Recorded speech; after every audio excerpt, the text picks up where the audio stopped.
IVM.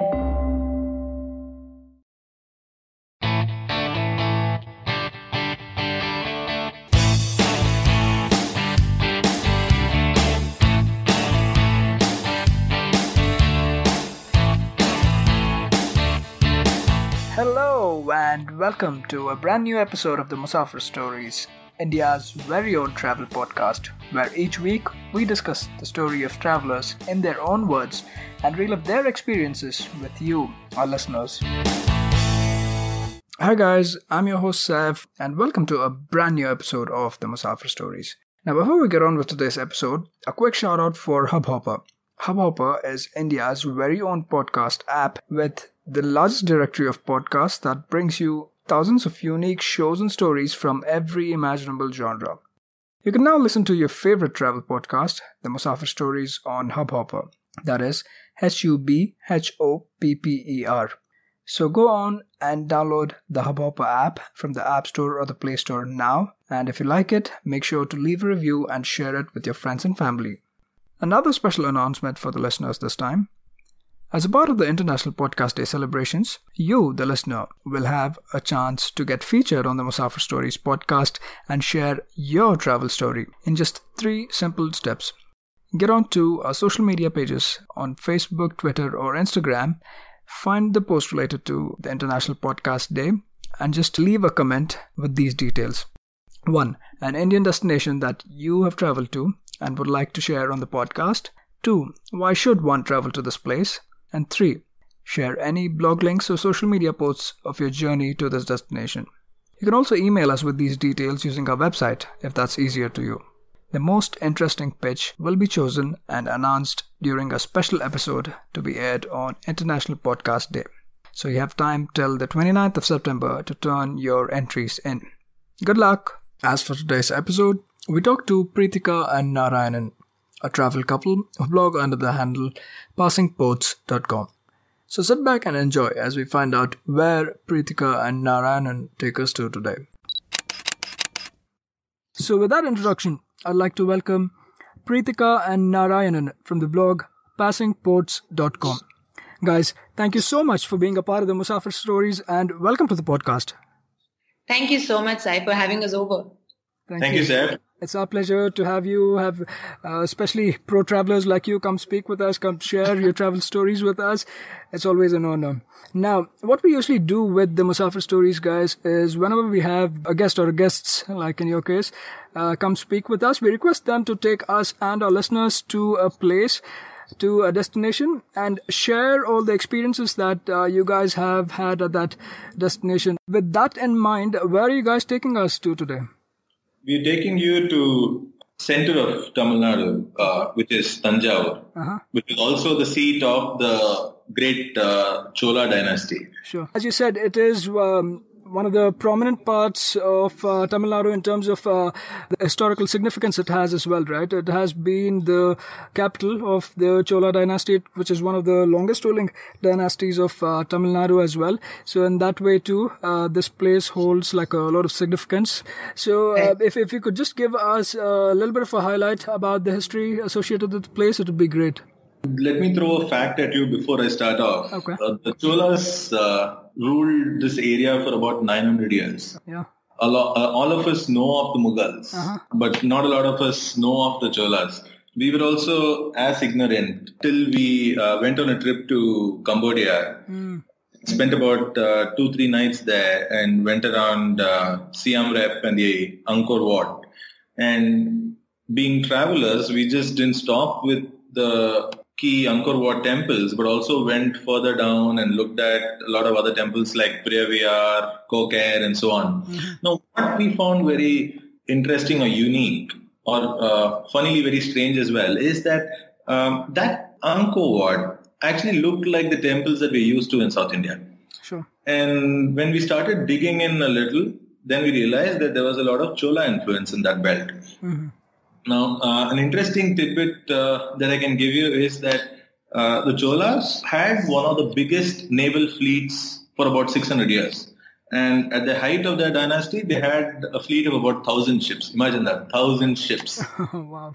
right? So the Cholas, they were huge in art, architecture, culture. And if you come down to Tamil Nadu, you'll find a lot of Shiva temples. So you would have heard of temples such as the Brihadishwara temple in Thanjavur, the Gangaikonda Cholapuram, the temple at Darasuram. All of these are temples that or architecture that are created by the Cholas. And you'll find the same architecture not just here in South India. You'll find a bit of it in Orissa and Andhra. You will find a lot of it in Sri Lanka, Indonesia, even as far as Thailand and Vietnam and Cambodia. Yeah. Absolutely. Like you said, at the peak of the empire, right? It's spread more than just South India. It had spread itself into Southeast Asia as well, as you mentioned, and upwards towards Odisha as well, right? If I'm not wrong. So, that was, I think, one of the long-drawn rules that we saw for dynasty. So let's jump into the itinerary then. What time of the year, if you can just specify, when you made this trip? We went in the month of November, actually. So the weather was perfect, right? It's not too hot. It's definitely not too cold down south. I mean, in Tamil Nadu. So it was just perfect. And that was the time that we went on a weekend.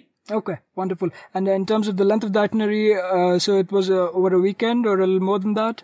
See, we actually planned for a weekend, right? We went on a Friday night and we returned back on a Monday morning, early Monday morning.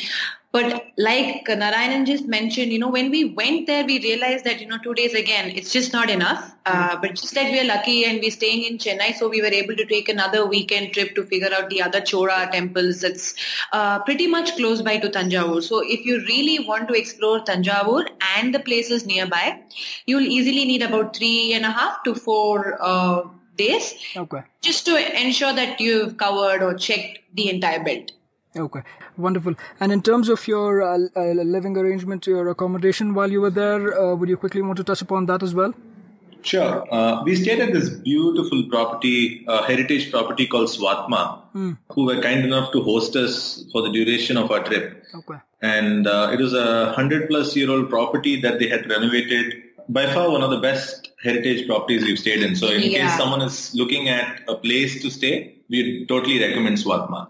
You can just pick Swatma as your center point, and the temple, which is the Brihadishwara temple, is about 10 minutes, and the auto, or you take a car, you take a two-wheeler, everything is about 10 minutes. So that way I think it is pretty convenient too, if you choose to stay here. It's ideal in terms of figuring Thanjavur and the places around. It's also a couple of kilometers away from the railway station. Yeah, absolutely. Wonderful. I think now that we have done most of the groundwork in terms of prepping and time to go there, etc., let us jump into the itinerary and take us through the first place. Let's start off. Where do you guys head off to once you had settled down in Swatma, relaxed, refreshed, and ready to head on to the first destination? So we rented a car, obviously, just so that we could just quickly cover off the main places there, as we had 2 days, right? So we first went to the Thanjavur Palace. Okay. So this again is about a kilometer maybe from the Brihadishwara temple. That's how close it is.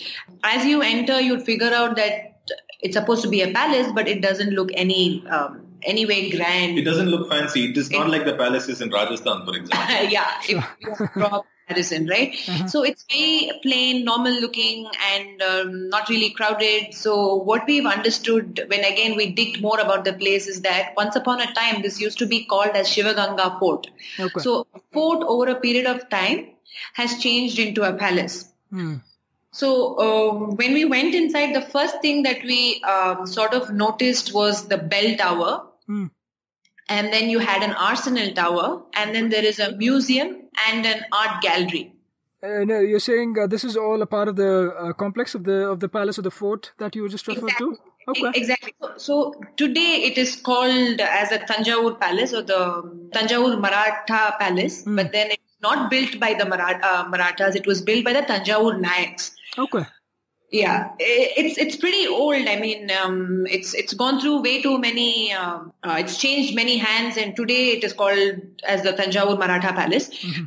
Even today, the royal family still stays there. If we actually think about it, it's the Bhonsle family who resides in one part of the palace within the complex. Okay. So what I get by this is, like, what you're saying is that this is a little bit after the Cholas, right? Perhaps the 16th century or so, if it's the Thanjavur Nayaks. Exactly. Yes. Okay. Wonderful. And describe to us the different monuments within the palace, right? The bell tower, the art gallery, etc. So give us a little description. Take us down to these places and tell us what you saw there. So as you enter, like I said, the first thing that you see is the bell tower. You know, those you just can't go up because it's closed for public. Okay. But then apparently those days it was the indicator of time, which means every 1 hour they used to sort of ring the bell, if I have to put it. Okay. So that in Tamil it's called Manikunda. Okay. So that's the exact translation, the bell tower. So that was the first monument, or that is the first monument you would see as you enter the palace, followed by the art gallery. Okay. Which is again really interesting, and we're like, okay, somebody has not mentioned the place right. But then as you walk in, you get to see so many bronze structures or the figurines, which goes back to, I mean, decades. Right from, say, 900 or 1000 AD. Yeah. Sure. And we were surprised by the kind of artwork or the kind painstaking work that is done back in the day, and that's without any mechanical equipment. Yeah, and it's been pretty much decently maintained. I'm not going to say that it is really well maintained, but it's decently maintained. So you also get to see the old age coins that were used. Yeah, bronze figurines and old age coins is what you get to see in the museum or in the art gallery, if I have to put it. Okay. And then you proceed further, which is where the Arsenal Tower is. Again, it's a very triangular or a pyramidical sort of a structure that you see. You can go up to the first level of the building, and that used to be the place where the kings were trained in martial arts. Okay, interesting. Very interesting, yes. And within the Arsenal Tower, you can see a lot of, we could see very little painting because, like I said, it's not really well maintained, which is the really sad part. But whatever is left is still beautiful, and it was it did take you back in times. Also, one very interesting thing which is completely out of place in this entire complex was the whale skeleton. You see a huge whale skeleton that's displayed there, and no one knows why. Okay. We just laughed at it, sort of took a photo, and I'm like, yeah, wrong place, wrong time probably. So maybe it just got washed away in one of the ports, and I guess it's just there ever since. Okay. And if I could just jump back, Narayanan and Preethika, quickly to the Arsenal Tower, and you mentioned about the paintings as well, right? So when you say paintings, are these like paintings, or are these like wall murals? What kind of paintings are these? So these are essentially a lot of wall murals that we saw. Yeah. Okay. Using vegetable dyes. This is painted. You can see those paintings everywhere you go inside. Interesting. Is there any... So I read a lot about the Tanjore or the Thanjavur painting as well, right? Is that the same thing, or is this completely different that we are talking about? Thanjavur paintings are very different. So Thanjavur paintings are essentially paintings based on Lord Krishna usually. Lord Krishna and his wives or consorts. You will also find Thanjavur paintings of Ganesha. And the base of Tanjore painting is why it's so special or unique is that they use real gold foils. Interesting. And vegetable dyes. So the color just doesn't fade away, and it is exquisite work. But what you kind of tend to see within the Thanjavur Palace is just normal wall murals. I think it's not the same as a Tanjore painting that we do today. Okay, cool. And then any more monuments to see within the complex? So there was also a library and the books that were used by the kings those days during their schooling. There's apparently a complete place called the Saraswati Mahal, which was actually, again, it's a restricted entry and it's not open to public. So we couldn't go there, but then there was this small display of those days' books, and it was really interesting. I mean, those books are still, readable and... Yeah, these are essentially manuscripts which are eons old.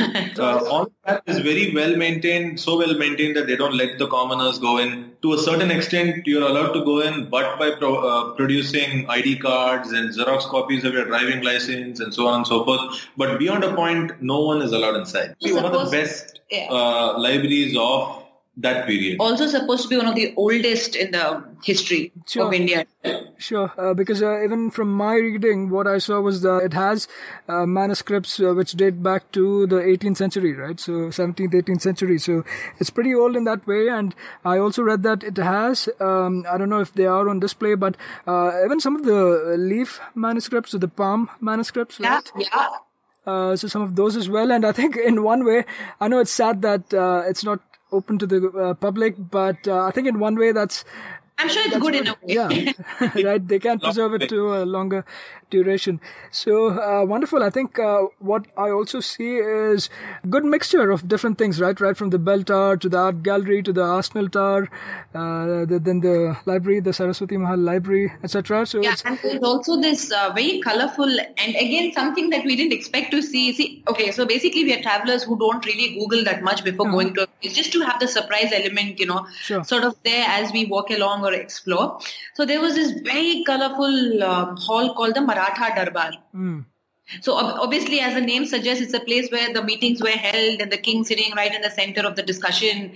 The colors, the painting again, just makes you, it visually sort of treats you. Yeah, and it takes you back in time.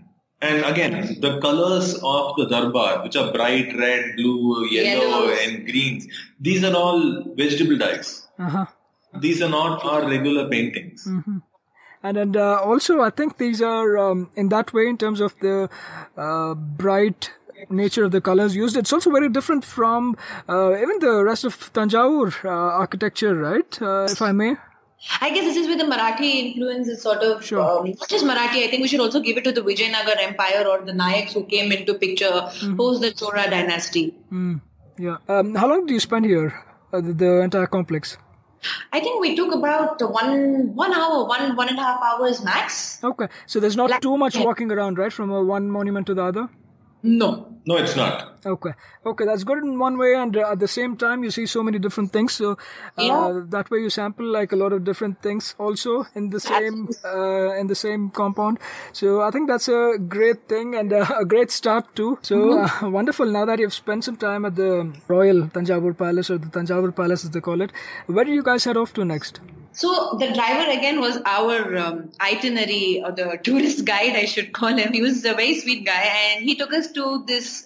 Again, we did not know about this, but then he took us to this place where they made Veena, which is a Carnatic or a classical instrument, if I have to call them. Sure. So he took us to this place, which is run by Mr. Narayanan. Not my husband, who's been traditionally generations. So his family has been making Veenas for generation after generations, and there are very few families who still continue that art form, so to speak. And one curious tidbit for you is that Thanjavur also won the GI tag for where the Veena originally came from. So we got to see how it was made back then, and they follow the same principle even today. Very interesting, and probably dates back to a few centuries, right? And I'm glad they're still kind of trying and keeping this up. Yes. Absolutely. Lovely. So when you say Veena making, did you get a chance to like see the different stages, etc., and give it a hand as well, give it a try as well? Yeah, I absolutely. I was so excited the minute he took me there, and obviously I'm like, I am going to play this, but I was horrible at it. Again, no doubts on that. But then the guy who runs the place was really, really sweet. He did show us the different ways of making a Veena, the different wood that goes into creating it, and the kind of again art that they sort of sculpt, if I have to put it. Yeah, carve on the Veena. Yeah, carve on the Veena. So Sure. it's a long process. I mean, it's no joke. Yeah. And the minute we see an instrument, right, we just take it for granted, like, oh, yeah, whatever. But then when you really see the entire process that goes behind its making, it's beautiful. Again, we just asked him one question: how much does this even cost? Uh-huh. And when he came up with the price, and we were like, okay, now we understand why it is priced at that. Uh-huh. One Veena, it sort of ranges between 15,000 and can go to even 1 lakh, depending on what wood, what sort of an carving is required, and apparently it creates a positive vibration when they place it at their homes. Wow. If you don't play it, if it's still there, it sort of creates a positive vibration. Interesting. And I guess, like, for the uninitiated, right, all of this would really come as a surprise, because if you think of a Veena, you'd think, okay, it's probably not as complicated to make, but yeah, there's so much that goes into this, and over that there's like the carvings and everything that they do to make this look so much more refined and polished, right? No wonder it takes such a long time. Yeah, so true. Yeah. And again, I keep kind of repeating myself, but in terms of the different experiences you've had, even so far, right? We're just into the journey. It's very different. Like, it hasn't been just one thing. It hasn't just been limited to, say, temple hopping, for example. That's what anybody would associate to, like a holy city or a temple city like Thanjavur, right? So I'm glad that in terms of... we haven't aged to do that yet. I mean, no. See, but that's the thing, Saif. I mean, we try to figure out everything that the place is known for, be it from the smallest to whatever the tourists do. Yeah. So another interesting thing that we came across, again, as we were exploring the city of Thanjavur, was about the bronze that comes out of that city. Okay. The figurines that's being made from there, again, it's something that's been done over generations, and these statues, again, passed by over families. And I think Narayanan wants to take you through the process. Definitely, please. It's quite difficult for me to explain the process as such, but the gentleman, where I think his name was Shankaran or something, he showed us how it's made, right from heating the metal to ensuring that it becomes in liquid form, creating the mold in such a way that it can be made into the same deity, the shape of the deity. Interesting. And then how much time it takes from it being in a mold for them to create the minute shapes like the eyes, the nose, and so on and so forth. Intricate carvings. Absolutely. And then final polish. I think in different stages we saw all of that in about half an hour, 45 minutes. But then it was a very exhilarating experience. We've never seen or never expected to see something like that right in front of our eyes. Yeah. Absolutely. And I'm again glad that you guys got to sample these different things. And it must have been a wonderful experience. But having said that, I'm also as excited to be talking about the next few destinations that you guys are going to be covering, because these are some of the most iconic temples too that are a part of Thanjavur, right? So take us with you and tell us what are the different temples that you went on, the temple trail that you went on while in Thanjavur. I mean, there it was, right? The time that we were waiting for to go and visit the Brihadishwar temple. As we were approaching the temple, the first thing that we realized was, wow, are we seeing another Angkor Wat? Trust me, that's the first impression that we had. So there are two gates before you sort of get to see the structure, the main structure as such. Again, your temples in Siem Reap was also exactly sort of laid out in the same manner. You have like two separate modes, or if I have to call them two separate walls, and then you get into the main structure. That's exactly how even the big temple or the Brihadishwar temple was. No, do remember that back in the day, temples are always the place where people used to go to in case of war. So they were also built like a fort. So they had two different layers that you had to cross. Interesting. Yeah. The entrance of the wall as such was so huge, was so beautifully sculptured. And, as you walk or as you proceed towards the main temple, you see a huge Nandi. So that's the first thing that sort of hits you on your face as you walk towards the Brihadishwar temple. So Nandi, for people who don't know what it is essentially the bull. And that's the vehicle of Lord Shiva. So you will find in front of every Shiva temple a Nandi facing the god. So this Nandi is huge. And this was actually not the original Nandi that was when the temple was completely done and finished by the Cholas. The temple was built in around the early thousands, by the way. Right. Yeah, it's about 1,000 years old as such, if I have to put it. And so this Nandi that is there today that you see opposite Lord Shiva was actually gifted by the Marathas. What? So the original Nandi is placed within the complex, but not facing Lord Shiva. But also the interesting fact about the older Nandi is apparently it grows in size it is growing in size over a period of time. That's interesting because I've heard this about another Nandi statue.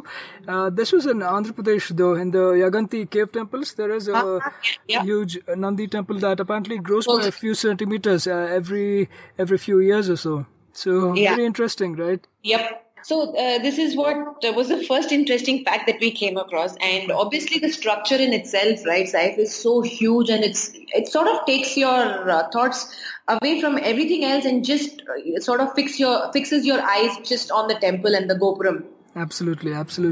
And just to add a few numbers to that, if I'm to believe, it is over 200 feet tall and about 16 stories is how tall and how high it is. So one can imagine. So again, please go check out Preethika. It is about 80 tons heavy.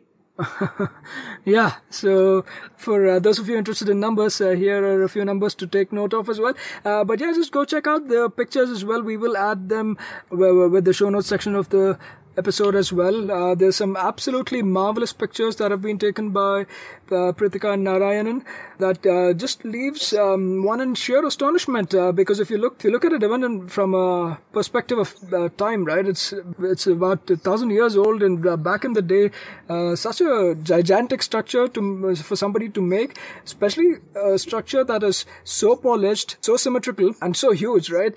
So for somebody to have that, to have executed that, I think it really is an engineering marvel and architectural marvel of sorts too. It is. And hearing another interesting fact, apparently there are over 100 secret passages from the temple across the region. So one obviously goes to the palace, to the fort, and there are others that go across the town. Very, very interesting, and as beautiful as the structure is, these facts, I think, make it that much more commendable as to how they've built it. And 1,000 years ago, I mean, you can only be wowed, right, by looking at it. And tell us a little bit more about the deity of the temple, right? You mentioned that this is a Shiva temple too. So tell us a little bit more about that. So yes, the deity is Lord Shiva, and the way you pray to Lord Shiva is it's not a photo or a sculpture, but it's usually a Shiva Linga or a Shiva Lingam as we call it down south.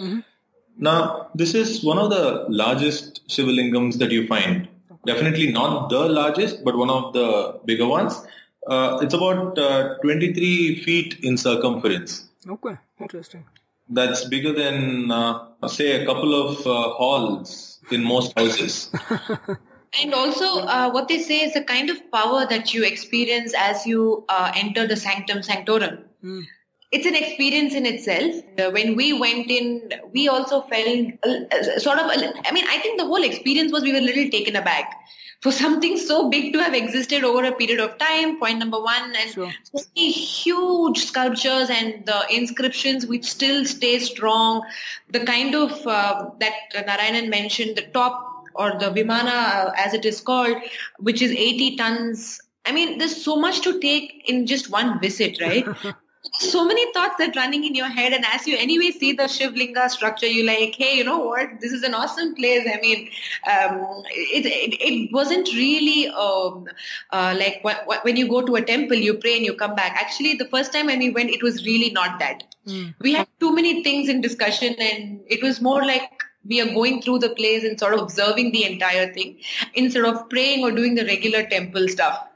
No, you go to a temple and you find the deity, size of the deity is smaller than you. Now here, the deity whose the size is way bigger. Yeah. And then that's when you really imagine yourself to be much smaller, which is what you're supposed to be feeling anyway in a temple. That the god is bigger than you. But this gives you that true feeling. Yeah, in a literal sense, right? Exactly. So pretty interesting. I mean, this is an experience that everybody has to go through. I mean, it will be different for all of us, but something that each of us have to experience is what I would sort of put it in crux. Absolutely. That's why this is one of the most iconic temples of Thanjavur, right? It's pretty much synonymous when one does talk about Thanjavur, the big temple, or the Brihadishwara temple. Yes. And now that we have covered the big temple, right, where did you guys head on to after this? So obviously the awe that we were in after visiting the big temple, we wanted to sort of finish the other two famous Chola temples as well. And like I said, it's around Thanjavur. Okay. So the first one was the Gangaikonda Cholapuram temple, which is about 110 kilometers from Thanjavur. Okay. And the second one is the Airavatishwara temple, which is in Dharasuram. Okay. So that's about 36 kilometers from Thanjavur. Yeah. Okay. Sounds good. So which one did you guys head off to first? After the Brihadishwar temple, we first planned to visit Dharasuram because this is very closer to Kumbakonam. Okay. It's about 3 kilometers from Kumbakonam. So we went to Dharasuram, which was one of the most artistically done temple. Very, very intricate artwork, and the kind of work that you will see in, say, a sculpture which is about a few inches tall, say about 2 inches, and the kind of artwork that's done in that. So you can see anklets in that, you would be able to see a dress in that 2 inches. Sure. Now, that kind of artwork, and imagine, Dharasuram was built about 100 years before the Brihadishwara temple. Oh, wow. Okay. And also Shiva temple, I'm assuming? Yes, it is a Airavateshwara temple, which is a form of Shiva. Okay. So many interesting stories that go, that sort of comes out of this place as well. You can see even a chariot, like there is this temple in Hampi as well, Sure. right? Uh-huh. So it has a chariot. So you can see a chariot in Airavatishwara temple as well. Okay. And a lot of stories that's been sort of sculpted in and around the entire structure. And this has been again attacked by various kingdoms, and yet today it still stands strong, looks beautiful, and it's something that people shouldn't miss. A good tip that we can give you as far as this temple is concerned is that take a guide. Okay. Take a guide and go around, especially if you like history, if you like sculptures. It's very easy to get lost in the beauty of this temple. We spent about 3 hours there, and the gentleman who was taking us around, he told us there are a lot of people, especially foreigners, who spend about 7-8 hours right from morning to evening going around each and every single piece of place. Absolutely. And as Preethika rightly mentioned, right, I think the chariot is one of the real iconic structures within the temple as well. And if I'm not wrong, I think it was this temple, right, that was actually a part of a much larger temple complex, and is the only complex that is remaining, right, after the attacks and the incursions, and maybe just as a part of passage of time as well, that the rest of the complexes of about 7 complexes that. So these temples, it's actually called the Great Living Chola Temples, which comprises of the Brihadishwara temple, the Airavatishwara temple, and the Gangaikonda Cholapuram temple, and all these are maintained by the Archaeological Survey of India. So one of the guide from the ASI actually told us that there were more than 1,000 temples just in and around Thanjavur, Kumbakonam, this entire belt. Oh, wow. Yeah, and obviously over a period of time, over a period of kingdoms coming in and wars, etc., a lot of these places have been destroyed. So it's pretty interesting to note all of this, and such experiences or such stories that you sort of tend to hear is only when you explore beyond and just going as a tourist. You need to take a guide, which we did not do in the Brihadishwara temple. Apparently, you can also take a guide in the Brihadishwara temple as well. Okay, so it is recommended that one takes a guide, so that way you get a deeper understanding of the history and more about the architecture as well from the guides, especially if the guides are, say, ASI certified or whatever they are, right? The official ones. And just a little factor is that this temple was built by Raja Chola II, right? Yes. So he was the one who built this, and both the temples, right? Both Brihadishwara, this one, and the other living Chola temple, all of them are UNESCO World Heritage Sites as well. So for a good reason too. I mean, the kind of historical significance they have, and the kind of art, architecture, and history that is associated to these, I think they're well worthy of being UNESCO World Heritage Sites. And I think it's really heartwarming to hear that they're being well maintained too. Given what they've gone through, I think it's really, really important that maintenance is given utmost importance, so we can save whatever is left off, right?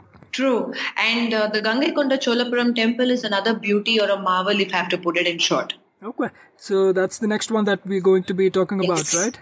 Yes. So again, there is a huge Nandi as you sort of walk in towards the main complex. And once you enter into the main complex, again, the vibrations, or like you said, the vibe that an individual goes through is something that you have to experience. Definitely. And tell us a little bit more about the significance of the name of the temple too, Preethika, because it has a story too, I'm sure. Yes, so there is a small well that you find in one corner of the temple. Right. Apparently, Rajaraja Cholan went out for a war. If I have to tell it like I'm telling to a kid, he went out all the way to the north of India, fought the battle, won the battle, and came back with roaring success. And to celebrate that, he sort of took his son Rajendra Chola went and got the Ganges down south. By which obviously he didn't dig a pathway. He probably bought it in a vessel or whatever you want to call it. Right, and that water was poured into this well. Right, as a symbolic. Which is why it's called the Gangaikonda Cholapuram. So in English, the Gangaikonda actually translates as bringing the Ganges, right? So that's what he won the war, brought the Ganges from the north, and he put it in this well, and thereby this water is also considered pure, considered really pure or holy. Yeah, exactly. Guess what? Before coming up with this real huge structure again, there was a prototype built in a place nearby.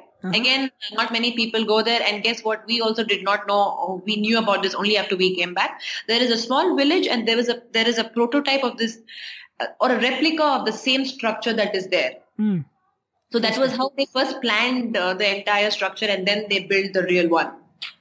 But yeah, and another interesting story about how far the reach of the Chola Empire was, right? During the peak of their time, they did go up till Odisha and Bengal, and I think that's where the story of Rajendra Chola bringing back the Ganges and in a symbolic way making the Gangaikonda Cholapura temple as well to kind of celebrate that victory. So yeah, great stories, some great history, and just for a good reason that these temples are all UNESCO heritage sites too. So I think it's been like a wonderful temple trail of sorts too for you guys, right? The last leg especially of these living Chola temples that you went on. Absolutely. This was like going down the memory lane and sort of understanding how our ancestors used to live a life, and it's just too pretty. Yeah. So whether you're a God-fearing person or an atheist, it doesn't matter. You can still go there, take a look at the art, the architecture, the sculptures, and still be inspired by what you can see as to what happened 1,000 years ago. Absolutely, absolutely. I completely appreciate the fact about the religious significance of these places, but I think as important as that is, even if, as you said, one is an atheist, there is so much history. It's literally soaked in history, this place. So one definitely has to go make a stop and look at these beautiful temples, even if it's just for a weekend. Go check out these temples and be inspired by the events that happened around the time when these temples were built. So now that we've covered most of these living temples as well, is there more to the itinerary, guys, or where do you guys head off to after this? There is one interesting fact that I'd like to talk about. Sure. Do you know how the sambar came into existence? The sambar, as in the curry? One of the most famous or the popular dishes that get served along with the dosas. Or rice for that matter, not the animal sambar. Yeah, just want to be clear. Right. Yeah, tell me. Wild guess? No, please go ahead. So apparently, King Shivaji's son, his name was Sambhaji Rao. Okay. Apparently, he was hungry at a point in time, and they were down south in Thanjavur. And he was just hungry, so he wanted to make dal. And he started making dal and started putting various ingredients that he found around him. Obviously, he wasn't a great cook. And what came out, surprisingly, was very tasty, very yummy. And the dish got his name. So, Sambhaji Rao made sambar. So, sambar isn't essentially a Tamil dish. It is actually made by the Marathas. Wonderful. I think that's a wonderful bit of trivia right there, right? And who would have thought in their wildest dreams that South India's most favorite dish has its origins from a Maratha king? Wow. Yeah. I learned something today. Thank you for also educating us on this podcast, guys. Yes. So it's been a wonderful journey so far. Is there more to the trip, or are we almost done with the itinerary? I think this is a good packed trip already in itself, and you'll have a lot of memories to take back. I'm sure, especially given the amount of history that literally this place is soaked in. There's so much more to take back, so many more memories and so many more stories to take back home. We'd like to thank you very, very much for taking us on this very unique itinerary of sorts. And I have to be very honest here. It's also one of the more underrated places also, right? When you compare this in mainstream media, for example, it's not spoken about a lot, as much. It has to be spoken. It isn't, I think, given that much recognition. So it's, I think, a great way to go explore this hidden gem in the southern part of India and find out so much more about the Chola dynasty as well that ruled Tamil Nadu and lots of other parts of India too while we were here. So thank you, guys. It was an honor to have you come here and come speak with us about this wonderful place. Please tell us and our listeners how one can keep in touch with your work and follow your future journeys and future travels. We're available on Instagram, Twitter, Facebook, and the handle is @passingposts. Okay. And for more detailed, like you call it, the itineraries or what you can do in a trip, please do log on to passingposts.com. Absolutely. Please go check out some beautiful pictures, especially of the Brihadishwara temple. And the one that stood out for me, honestly, Preethika, is the one in the Maratha Darbar with the colorful background and your colorful attire as well. So some great pictures there. So thank you so much, guys. And we look forward to talking more with you, keeping in touch with your work as well. Thank you. Thank you so much, Saib. This is very interesting. And you got back all our memories of the Thanjavur trip that we took a few months back. Thank you so much. Thank you, sir. Thank you, guys. That was yet another great episode of the Musafir Stories. If you guys like the show, please subscribe to us on iTunes or Apple Podcasts, Audioboom, Savan, Pocket Casts, Castbox, Stitcher, or any other podcasting app available on iOS or Android. Please do leave us a review on iTunes. It goes a long way in the show's discoverability. You can also follow us on Facebook, Twitter, or Instagram. We go by the handle The Musafir Stories. Or, if it suits you, you could email us at themusafirstories@gmail.com or visit our website at www.themusafirstories.com for more information. All of these links will be made available in the show notes section of each episode. So here's to more traveling, sharing, and inspiring. Stay tuned for our next episode. Until then, happy travels and goodbye.